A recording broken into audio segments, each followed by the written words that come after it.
Hello ಕನ್ನಡಿಗ ಶರಣು ಶರಣಾರ್ಥಿ ಪ್ರೀತಿಯ ಸ್ನೇಹಿತರೆ, ಇವತ್ತಿನ ಒಂದು ನಮ್ಮ ಜಾಬ್ ಸರ್ಚಿನಲ್ಲಿ ಏನಪ್ಪಾ ಅಂತ ಹೇಳಿದ್ರೆ BOI ನೇಮಕಾತಿ 2025 ಅಂದ್ರೆ ಬ್ಯಾಂಕ್ ಆಫ್ ಇಂಡಿಯಾದಲ್ಲಿ ಒಂದು ಹುದ್ದೆಗಳ ಅರ್ಜಿಗಳನ್ನು ಆಹ್ವಾನಿಸಲಾಗಿದೆ.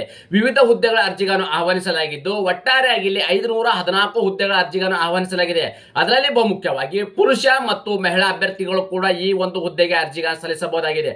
ಹಾಗಾದ್ರೆ ಯಾವೆಲ್ಲ ಕ್ವಾಲಿಫಿಕೇಶನ್ ಆಗಿರ್ತಕ್ಕಂಥ ಅಭ್ಯರ್ಥಿಗಳು ಹುದ್ದೆಗೆ ಅರ್ಜಿಗಳನ್ನು ಸಲ್ಲಿಸಬಹುದಾಗಿದೆ, ಯಾವ ವಯೋಮಿತಿ ಇರ್ತಕ್ಕಂಥ ಅಭ್ಯರ್ಥಿಗಳು ಹುದ್ದೆಗೆ ಅರ್ಜಿಗಳನ್ನು ಸಲ್ಲಿಸಬೇಕಾಗಿದೆ, ಎಕ್ಸಾಮ್ ಎಲ್ಲ ಯಾವ ರೀತಿ ನಡೆಯಲಿದೆ, ಓವರಾಲ್ ಆಗಿ ಒಂದು ಫುಲ್ ನೋಟಿಫಿಕೇಶನ್ ಬಗ್ಗೆ ವಿವರವನ್ನು ನಮಗೆ ಈ ವಿಡಿಯೋದಲ್ಲಿ ತಿಳಿಸ್ಕೊಡ್ತೇನೆ. ಈ ವಿಡಿಯೋನ ಸ್ಕಿಪ್ ಮಾಡದೆ ತನಕ ನೋಡಿ. ಅದರ ಜೊತೆಗೆ ಯಾರೆಲ್ಲ ನಮ್ಮ ಯೂಟ್ಯೂಬ್ ಚಾನಲ್ಗೆ ಮೊದಲ ಬಾರಿ ಭೇಟಿ ನೀಡಿದರೆ ಸಬ್ಸ್ಕ್ರೈಬ್ ಜೊತೆಗೆ ಬೆಲ್ ಐಕನ್ ಕ್ಲಿಕ್ ಮಾಡೋದನ್ನ ಮರಿಬೇಡಿ. ಯಾಕಪ್ಪ ಅಂದ್ರೆ ಪ್ರತಿನಿತ್ಯ ನಾವು ಕೇಂದ್ರ ಸರ್ಕಾರ ಮತ್ತು ರಾಜ್ಯ ಸರ್ಕಾರದ ಹೊಸ ಹೊಸ ಉದ್ಯೋಗ ಮಾಹಿತಿ ಕೊಡೋದ್ರಿಂದ ತಪ್ಪದೇ ನಿಮಗೆ ನೋಟಿಫಿಕೇಶನ್ ಬರಲಿದೆ.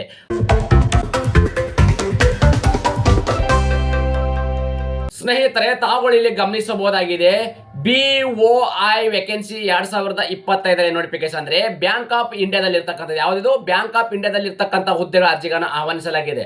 ಅದೇ ರೀತಿ ಕರೆದಿರ್ತಕ್ಕಂಥ ಒಟ್ಟು ಹುದ್ದೆಗಳು ಎಷ್ಟು 514 ಹುದ್ದೆಗಳ ಅರ್ಜಿಗಳನ್ನು ಆಹ್ವಾನಿಸಲಾಗಿದೆ. ಎಲ್ಲಿ ಒಂದು ಹುದ್ದೆಗಳಪ್ಪ ಅಂತಂದ್ರೆ ಕರ್ನಾಟಕ ಸೇರಿದಂತೆ ಭಾರತಾದ್ಯಂತ ಕೆಲಸವನ್ನ ನಿರ್ವಹಿಸಬೇಕಾಗತ್ತೆ. ಹಾಗಾದ್ರೆ ಯಾವೆಲ್ಲ ಒಂದು ಹುದ್ದೆಗಳ ಅರ್ಜಿಗಳನ್ನು ಆಹ್ವಾನಿಸಲಾಗಿದೆ ಅಂದ್ರೆ ಕ್ರೆಡಿಟ್ ಆಫೀಸರ್ ಇರ್ತಕ್ಕಂಥ ಹುದ್ದೆಗಳ ಅರ್ಜಿಗಳನ್ನು ಆಹ್ವಾನಿಸಲಾಗಿದೆ.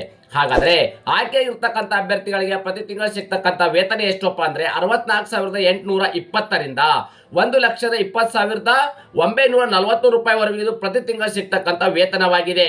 ಅದೇ ರೀತಿ ಇನ್ನೊಂದು ಗಮನಿಸಬೇಕಾಗಿರೋದು ಏನಪ್ಪಾ ಅಂದ್ರೆ ಬ್ಯಾಂಕ್ ಆಫ್ ಇಂಡಿಯಾದ ಒಂದು ಇದ್ರ ನೋಟಿಫಿಕೇಶನ್ ಪ್ರಕಾರ ಎಷ್ಟು ವೇಕೆನ್ಸಿಗಳು ಇರ್ತವೆ, ಆ ಅಪ್ಲಿಕೇಶನ್ ಹಾಕ್ಬೇಕಾದ್ರೆ ಯಾವ ಒಂದು ವಯೋಮಿತಿ ಒಳಗಡೆ ಇರ್ತಕ್ಕಂಥ ಅಭ್ಯರ್ಥಿಗಳು ಈ ಒಂದು ಹುದ್ದೆಗೆ ಅರ್ಜಿಗಳನ್ನ ಸಲ್ಲಿಸಬಹುದು ಅಂತ ನಾವು ಮಾಹಿತಿ ನೋಡೋದಾದ್ರೆ ತಾವುಗಳು ಗಮನಿಸಬೇಕಾಗಿರೋದು ಏನಪ್ಪಾ ಅಂದ್ರೆ ಯಾವೆಲ್ಲ ಹುದ್ದೆಗಳು ಮತ್ತು ನಂಬರ್ ಆಫ್ ಪೋಸ್ಟ್ ಎಷ್ಟು ಕರೆದಿದ್ದಾರೆ, ಅವ್ರಿಗೆ ಇರ್ತಕ್ಕಂಥ ವಯೋಮಿತಿ ಎಷ್ಟು.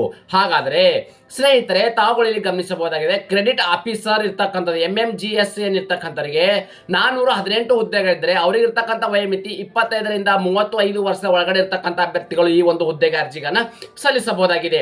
ಅದೇ ರೀತಿ ಕ್ರೆಡಿಟ್ ಆಫೀಸರ್ MMGS ಥರ್ಡ್ ಇರ್ತಕ್ಕಂಥವರಿಗೆ 60 ಹುದ್ದೆಗಳಿದ್ದು ಅವ್ರಿಗೆ ಇರ್ತಕ್ಕಂಥ ವಯೋಮಿತಿ ಎಷ್ಟು 28ರಿಂದ 38 ವರ್ಷ ಒಳಗಡೆ ಇರ್ತಕ್ಕಂಥ ಅಭ್ಯರ್ಥಿಗಳು ಈ ಒಂದು ಹುದ್ದೆಗೆ ಅರ್ಜಿಗಳನ್ನು ಸಲ್ಲಿಸಬಹುದಾಗಿದೆ. ಅದೇ ರೀತಿ ಕ್ರೆಡಿಟ್ ಆಫೀಸರ್ SMG ಇರ್ತಕ್ಕಂಥ ಹುದ್ದೆಗೆ ಸಂಬಂಧಪಟ್ಟ ಅಭ್ಯರ್ಥಿಗಳು 36 ಹುದ್ದೆಗಳಿದ್ದಾರೆ. ಅವರಿಗೆ ಇರ್ತಕ್ಕಂಥ ವಯಸ್ಸಿನ ಮಿತಿ ಎಷ್ಟು 30ರಿಂದ 40 ವರ್ಷದ ಒಳಗಡೆ ಇರ್ತಕ್ಕಂಥ ಅಭ್ಯರ್ಥಿಗಳು ಈ ಒಂದು ಹುದ್ದೆಗೆ ಅರ್ಜಿಗಳನ್ನು ಸಲ್ಲಿಸಬಹುದಾಗಿದೆ. ಅದೇ ರೀತಿ ಈಗ ನಾವು ಒಂದು ಮುಖ್ಯವಾದ ಘಟ್ಟದಲ್ಲಿ ಇದ್ದೀವಿ. ಹಾಗಾದ್ರೆ ಏನಪ್ಪಾ ಅಂತಂದ್ರೆ ಏನು ಬ್ಯಾಂಕ್ ಆಫ್ ಏನು ಇಂಡಿಯಾದಲ್ಲಿ ಇರ್ತಕ್ಕಂಥ ಏನು ವೇಕೆನ್ಸಿಗಳು ಕರೆದಿದ್ದಾರೆ. ಓಕೆ, ಸೊ ಈ ಒಂದು ವೇಕೆನ್ಸಿಗಳ ಪ್ರಕಾರ ಯಾವ ಯಾವ ಕ್ವಾಲಿಫಿಕೇಶನ್ ಆಗಿರ್ತಕ್ಕಂಥ ಅಭ್ಯರ್ಥಿಗಳು ಯಾವ ಒಂದು ಹುದ್ದೆಗೆ ಅರ್ಜಿಗಳನ್ನು ಸಲ್ಲಿಸಬಹುದು. ಬಹುಮುಖ್ಯವಾಗಿರ್ತಕ್ಕಂಥದ್ದು ತುಂಬಾ ಜನ ಇಲ್ಲೇ ಕಂಪ್ಯೂಸ್ ಮಾಡ್ತಕ್ಕಂಥದ್ದು ಅಪ್ಲಿಕೇಶನ್ ಹಾಕ್ತಾ ಇರ್ತೀರಿ, ಹಾಕ್ಬೇಕಾದ್ರೆ ಯಾವ ಹುದ್ದೆಗೆ ಯಾವ ಕ್ವಾಲಿಫಿಕೇಶನ್ ಆಗಿರ್ತಕ್ಕಂಥ ಅಭ್ಯರ್ಥಿಗಳು ಒಂದು ಹುದ್ದೆಗಳನ್ನು ಚೂಸ್ ಮಾಡ್ಕೋಬೇಕಾದ್ರೆ ಮಿಸ್ಟೇಕ್ ಮಾಡ್ಕೊಳ್ತಾ ಇದ್ದೀರಿ. ಅಂತ ಅಭ್ಯರ್ಥಿಗೆ ಯಾವ ರೀತಿ ಮಿಸ್ಟೇಕ್ ಆಗ್ಬಾರ್ದು ಅಂತ ಹೇಳಿದ್ರೆ ನೀವು ನೋಟ್ ಅನ್ನ ಮಾಡ್ಕೋಬೇಕಾಗತ್ತೆ.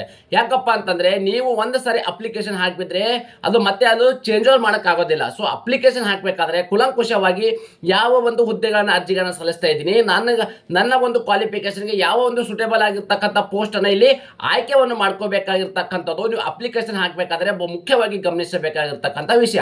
ಮೊದಲನೇದಾಗಿ ಏನಪ್ಪಾ ಅಂತ ಹೇಳಿದ್ರೆ ತಾವುಗಳಲ್ಲಿ ಗಮನಿಸಬಹುದಾಗಿದೆ ಎಜುಕೇಶನ್ ಕ್ವಾಲಿಫಿಕೇಶನ್ ಏನಾಗಿರ್ಬೇಕು. ಇದರಲ್ಲಿ ನಾವು ಮಾಹಿತಿ ನೋಡೋದಾದ್ರೆ ತಾವುಗಳಲ್ಲಿ ಗಮನಿಸ್ತಾ ಇದ್ರಿ. ಓಕೆ, ಈ ಎಜುಕೇಶನ್ ಕ್ವಾಲಿಫಿಕೇಶನ್ ಏನಾಗಿರ್ಬೇಕಪ್ಪ ಅಂತಂದ್ರೆ ಕ್ರೆಡಿಟ್ ಆಫೀಸರ್ ಇರ್ತಕ್ಕಂಥದ್ದು ಏನಿದೆ MMGS ಗೆ ಇಲ್ಲಿ ಡಿಗ್ರಿ ಪಾಸ್ ಆಗಿರ್ತಕ್ಕಂಥ ಅಭ್ಯರ್ಥಿಗಳು, ಕ್ರೆಡಿಟ್ ಆಫೀಸರ್ MMGS ಇರ್ತಕ್ಕಂಥ ಇವು ಎರಡೂ ಹುದ್ದೆಗೆ ಸಂಬಂಧಪಟ್ಟ ಅಭ್ಯರ್ಥಿಗಳು ಡಿಗ್ರಿ ಗ್ರಾಜುಯೇಷನ್ ಪಾಸ್ ಆದ್ರೆ ಸಾಕು ಈ ಒಂದು ಹುದ್ದೆಗೆ ಅರ್ಜಿಗಳನ್ನ ಸಲ್ಲಿಸಬಹುದಾಗಿದೆ. ಅದೇ ರೀತಿ ಮತ್ತು ಕ್ರೆಡಿಟ್ ಆಫೀಸರ್ SMG ಹುದ್ದೆಗೆ ಸಂಬಂಧಪಟ್ಟ ಅಭ್ಯರ್ಥಿಗಳು ಇವರು ನೋಡಿ ಇಲ್ಲಿ CA, CFA ಮತ್ತು CMA, ICAWA degree graduation MBA, PGDM ಆಗಿರ್ತಕ್ಕಂಥ ಮಾಸ್ಟರ್ ಡಿಗ್ರಿಯನ್ನು ಆಗಿರ್ತಕ್ಕಂಥ ಅಭ್ಯರ್ಥಿ ನೋಡಿ ಕ್ರೆಡಿಟ್ ಆಫೀಸರ್ SMG ಹುದ್ದೆಗೆ ಸಂಬಂಧಪಟ್ಟ ಅಭ್ಯರ್ಥಿಗಳು ಇಷ್ಟು ಒಂದು ಕ್ವಾಲಿಫಿಕೇಶನ್ ಅಂದ್ರೆ ಇದು ಯಾವುದಾದ್ರೂ ಒಂದು ಕ್ವಾಲಿಫಿಕೇಶನ್ ಅಲ್ಲಿ ನೀವು ಪಾಸ್ ಆದ್ರೂ ಕೂಡ ಈ ಒಂದು ಹುದ್ದೆಗೆ ಅರ್ಜಿಗಳನ್ನ ಸಲ್ಲಿಸಬಹುದಾಗಿದೆ.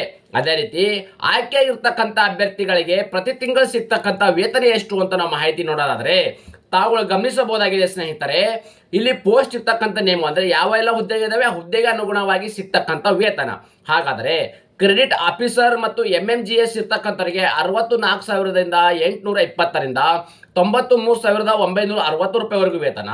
ಕ್ರೆಡಿಟ್ ಆಫೀಸರ್ MMGS ಹುದ್ದೆಗೆ ಸಂಬಂಧಪಟ್ಟ ಅಭ್ಯರ್ಥಿಗಳಿಗೆ 85,000 920ರಿಂದ 1,55,280 ವೇತನವಿದೆ.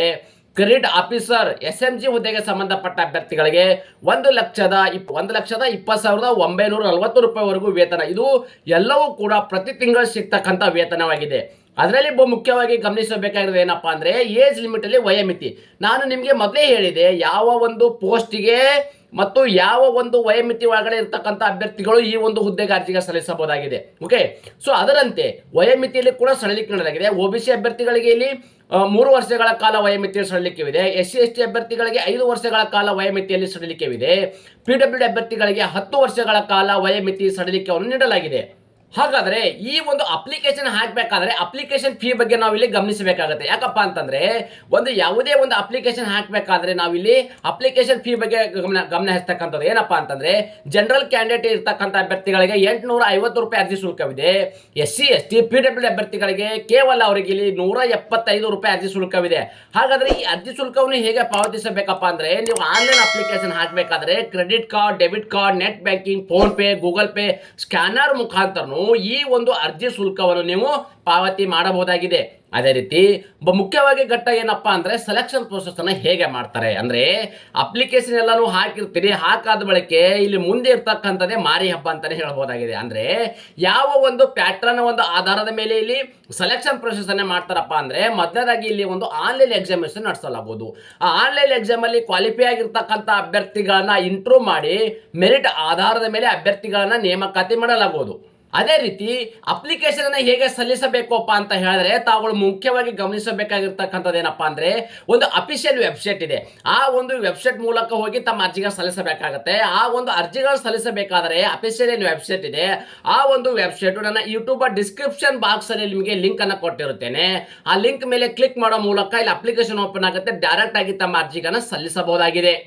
ತಾವುಗಳು ಗಮನಿಸಬೇಕಾದ್ರೆ ಏನಪ್ಪಾ ಅಂದ್ರೆ ಇಂಪಾರ್ಟೆಂಟ್ ಡೇಟ್ಸ್ ಅಂದ್ರೆ ಅಪ್ಲಿಕೇಶನ್ ಬಗ್ಗೆ ನಾವು ಇಲ್ಲಿ ಮಾಹಿತಿ ನೋಡೋಣ. ಅಂದ್ರೆ ಅಪ್ಲಿಕೇಶನ್ ಪ್ರಾರಂಭ ದಿನಾಂಕ ಯಾವಾಗಪ್ಪ ಅಂದ್ರೆ 20 ಡಿಸೆಂಬರ್ 2020 ಪ್ರಾರಂಭವಾಗಿದ್ದು ಅರ್ಜಿ ಸಲ್ಲಿಸಲು ಕೊನೆಯ ದಿನಾಂಕ ಯಾವಾಗಪ್ಪ ಅಂದ್ರೆ 5 ಜನವರಿ 2026 ನೋಡಿ. ಅಷ್ಟು ಒಳಗಡೆ ತಮ್ಮ ಅರ್ಜಿಗಳನ್ನ ಸಲ್ಲಿಸಬೇಕಾಗುತ್ತೆ. ಅದೇ ರೀತಿ ಅಪ್ಲಿಕೇಶನ್ ಫೀ ಕೂಡ ಯಾವಾಗಪ್ಪ ಅಂದ್ರೆ 5 ಜನವರಿ 2026 ಅಪ್ಲಿಕೇಶನ್ ಕೊನೆಯ ದಿನಾಂಕ ಮತ್ತು ಅರ್ಜಿ ಸಲ್ಲಿಕೆಯ ಕೊನೆಯ ದಿನಾಂಕ ಜೊತೆಗೆ ಇಲ್ಲಿ ಇನ್ನೊಂದೇನಪ್ಪಾ ಅಂದ್ರೆ ಅರ್ಜಿ ಶುಲ್ಕವನ್ನು ಕೊನೆಯ ದಿನಾಂಕ ಕೂಡ 5 ಜನವರಿ 2026 ಅಷ್ಟು ಒಳಗಡೆ ಓರಲ್ ಇರ್ತಕ್ಕಂಥ ಅಪ್ಲಿಕೇಶನ್ ಅನ್ನ ನೀವು ಕಂಪ್ಲೀಟ್ ಮಾಡಿಕೊಳ್ಳಬೇಕಾಗುತ್ತೆ. ಅದರ ಜೊತೆಗೆ ನಾನು ಇಲ್ಲಿ ಒಂದು ನೋಟಿಫಿಕೇಶನ್ ಬಗ್ಗೆ ಫುಲ್ ಮಾಹಿತಿ ನಿಮ್ಗೆ ಆಡಿ ಕೊಟ್ಟಿದ್ದೇನೆ. ಅಪ್ಲಿಕೇಶನ್ ಆನ್ಲೈನ್ ಮೂಲಕ ನೀವು ಅರ್ಜಿಗಳನ್ನು ಡೈರೆಕ್ಟ್ ಆಗಿ ಸಲ್ಲಿಸಬಹುದಾಗಿದೆ. ಇದೇ ರೀತಿ ನಾನು ಕೊಟ್ಟಿರುವ ಉದ್ಯೋಗ ಮಾಹಿತಿ ನೀವು ಇಷ್ಟಪಡುತ್ತೀರಿ ಎಂದು ಭಾವಿಸುತ್ತೇನೆ. ಈ ಉದ್ಯೋಗ ಮಾಹಿತಿ ನಿಮಗೆ ಇಷ್ಟವಾದರೆ ನಿಮ್ಮ ಫ್ಯಾಮಿಲಿಗೂ ಫ್ರೆಂಡ್ಸ್ಗೂ ಶೇರ್ ಮಾಡಲು ಮರೆಯದಿರಿ. ಧನ್ಯವಾದ.